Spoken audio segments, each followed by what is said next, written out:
Welcome again to Shavoyandras TV. If you haven't subscribed, please go ahead, like, share, and subscribe. Please follow us on Instagram and Twitter at Shavoyandras TV.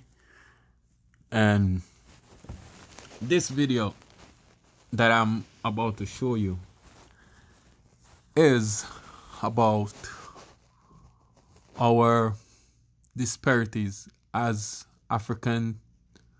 black people living in America, and how the federal government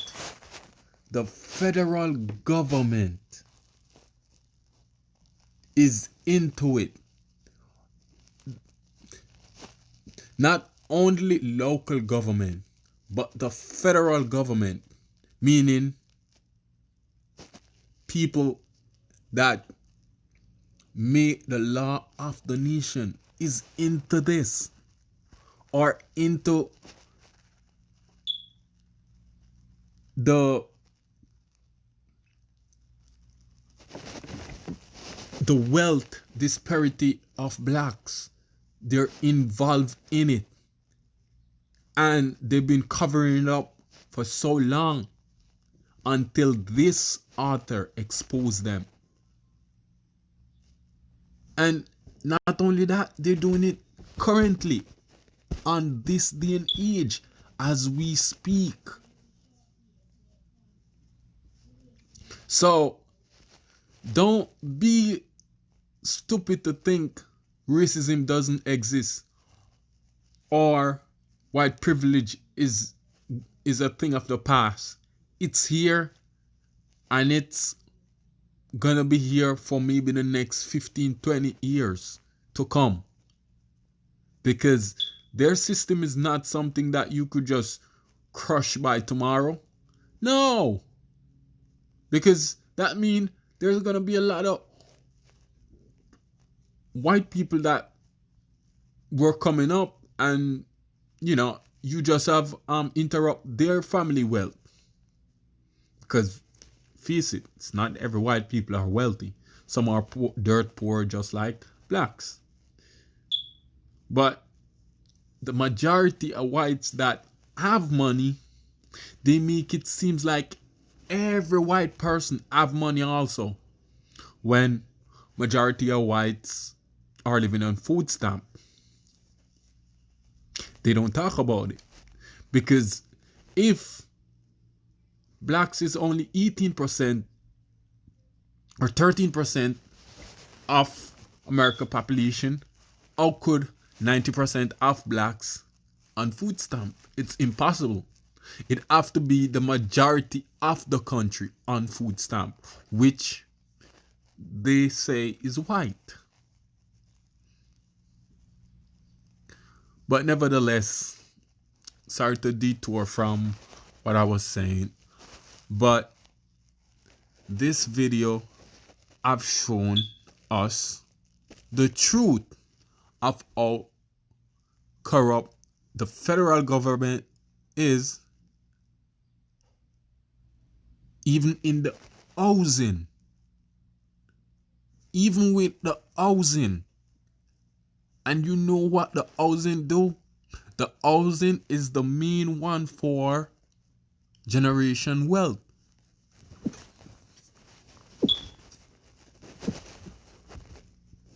And if they deny you that, they have just denied you. It could be 100,000, it could be 500,000, but the major thing that you have done to you and your family is that there's nothing for your kids or grandkids to build on to further their life or their generation coming in. So you gotta stop and think for a second. Like, why are these people really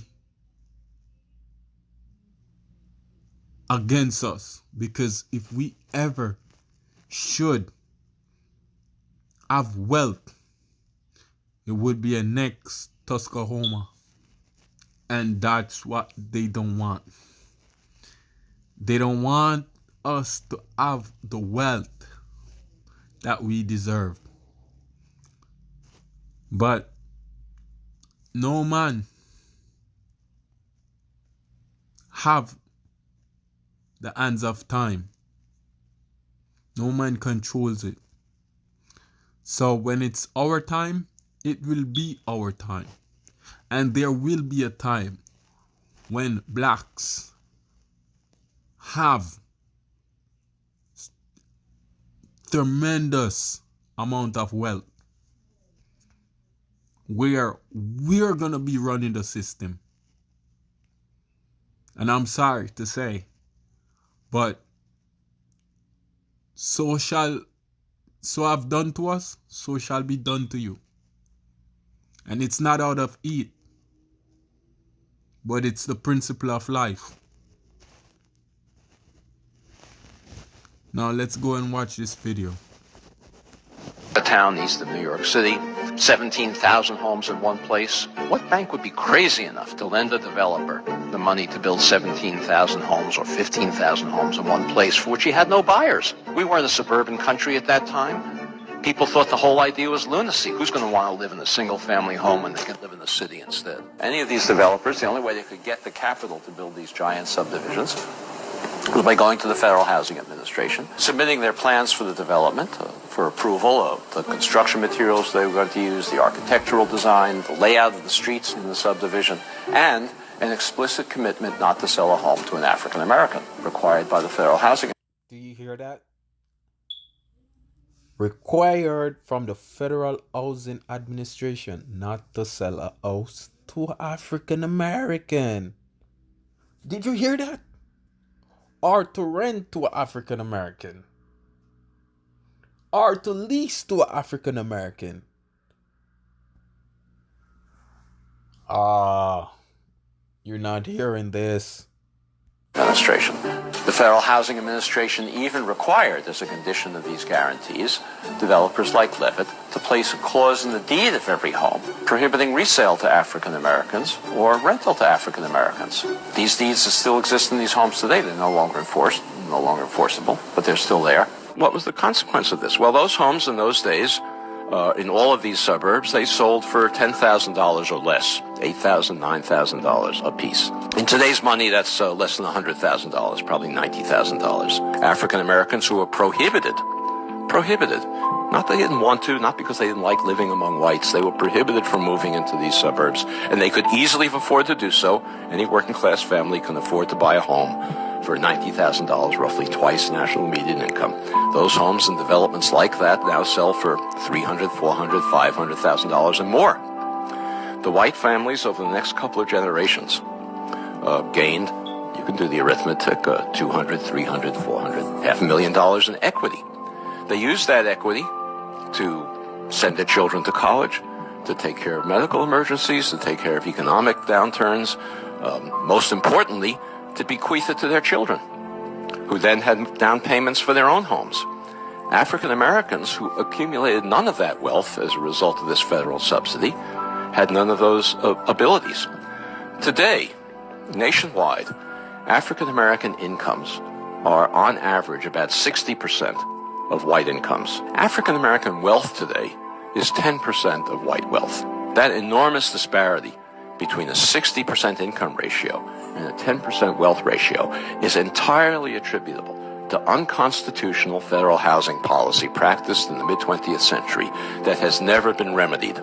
It's a constitutional violation, and of course it determines the ongoing racial inequalities we have today. You heard it, right? You heard that from the mouth of Richard Earthstein, the author, the best-selling author of The Color of Law. So you see what I'm saying is not a lie. What I'm just saying what I have learned over the years and what these sons of the devil have done to us as blacks. I'm just saying, when is a system gonna be in black fever? When? Because as time go by, as time progressive, we have learned that you have construct all the wealth to go in your favor at all time. And you saying that we should have our own school and have our own this and have our own businesses. But how could we have our own businesses and school if we have no foundation, if nobody gonna lend us a loan, if we do not have a house to get equity from it? How are we gonna move forward? But I have known one thing, and I'll say, from the beginning of you taking us from Africa and bringing here in America, you have given us a basket to carry water to sustain our daily life. And I'm saying today and moving forward, enough is enough. White supremacy, enough is enough. You have looted and killed all Africans from all over the world, and I want to say enough is enough. We will not stand 2020 moving forward and be a sheep or a lamb to the slaughter. We will fight for what's rightfully ours. We will, and we will win. Thank you for watching Shavoy and Ras TV. See you on the next video.